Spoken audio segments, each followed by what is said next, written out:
No próximo dia 5 de setembro, terça-feira, será dada a largada oficial em Nova York da 78ª sessão da Assembleia Geral da ONU.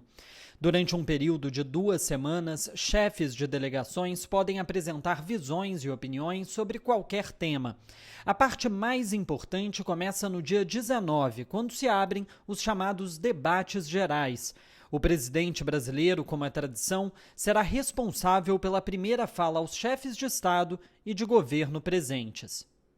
A Assembleia Geral da ONU é um dos grandes momentos, né, das relações internacionais, é um dos grandes momentos da geopolítica, ocorre todo ano, né, então é algo que é periódico, é perene, acontece sempre, né, tem essa regularidade. É um momento de encontro entre os grandes líderes internacionais, é um momento onde os principais chefes de Estado e chefes de governo se encontram, se falam, estão ali presentes, estão colocando as pautas dos seus estados, dos seus países, né, então cada país ali coloca o que é caro, o que é importante no atual momento para si, né, para o seu povo e para sua, normalmente inclusive para a sua região. Há 20 anos atrás, quando Lula falava pela primeira vez à Assembleia Geral da ONU, o mundo era outro. Os Estados Unidos desfrutavam do posto de superpotência mundial inquestionável. Anos antes, os atentados de 11 de setembro de 2001 chocavam o mundo, e em 2003, os aliados ocidentais invadiam o Iraque. Hoje, o cenário é bem diferente. O início dos anos 2000 foi marcado, do século 21, né, foi marcado, por exemplo, por muitos discursos, né, que estavam sinérgicos em relação ao combate ao terrorismo. Né? Mesmo países como a Rússia, como a China, repetiam isso nos seus discursos naquele período posterior ao 11 de setembro. Hoje, no momento de menor sinergia, no momento de maior atrito, né, das relações internacionais, nós temos discursos que são muitas vezes divergentes, até antagônicos em alguns temas. Isso é interessante para a gente observar qual o status, né, os status, melhor dizendo, das relações internacionais e das relações entre os países. Mas nem todos os líderes mundiais estarão aqui em Nova York este mês. Com um mandado de prisão emitido pelo Tribunal Penal Internacional por acusações de crimes de guerra, o presidente russo Vladimir Putin não participará da Assembleia Geral. A guerra na Ucrânia deve ser um tema central. Estados Unidos e aliados devem usar o espaço para condenar a invasão russa. Até aí, nada de novo.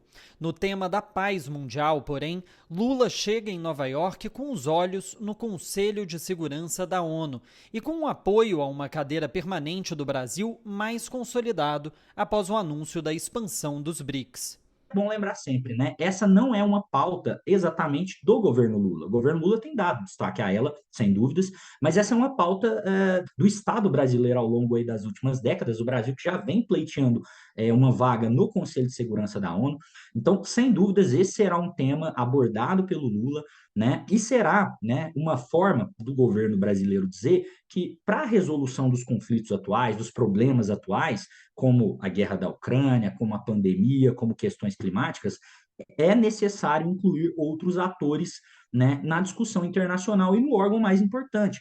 Outro tema que ganha força com a expansão dos BRICS é o debate sobre novas formas de comércio internacional que não dependam do dólar americano.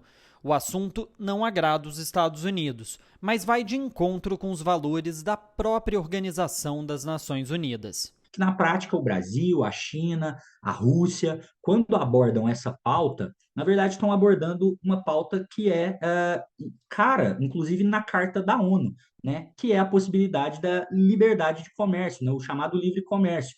Então, o Brasil tem se colocado, né, como um dos promotores desse debate, o governo Lula especialmente tem se colocado como um dos promotores desse debate, tem evitado bater no dólar, né, bater no governo americano, dizer que quer substituir o dólar, né, a fala não tem sido nesse sentido, tem sido no sentido de criar alternativas, né. É esperado que o Brasil também se coloque na dianteira do debate sobre o meio ambiente.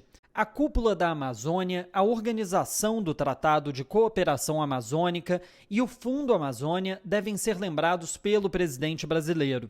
Uma pauta que ficou esquecida durante os últimos 4 anos de governo Bolsonaro, mas que não deve ser vista como a única diferença entre os dois presidentes pela comunidade internacional. Eu acho que nós vamos caminhar para um momento onde o Brasil passa a ocupar novamente, né, o papel que tinha de destaque em alguns temas que foram deixados de lado, né? A questão ambiental, principalmente, né? Quando a gente vai falar de como o Brasil olha, ou melhor, como o mundo olha o Brasil, o debate ambiental é sempre muito lembrado, mas outras questões também. Eu queria citar aqui, que eu não falei, a questão relacionada à fome, né? O Lula, sem dúvida, vai colocar esse destaque na fala dele, vai colocar o governo dele e o Brasil como um exemplo de combate à fome. Acho que essa é outra grande diferença, né?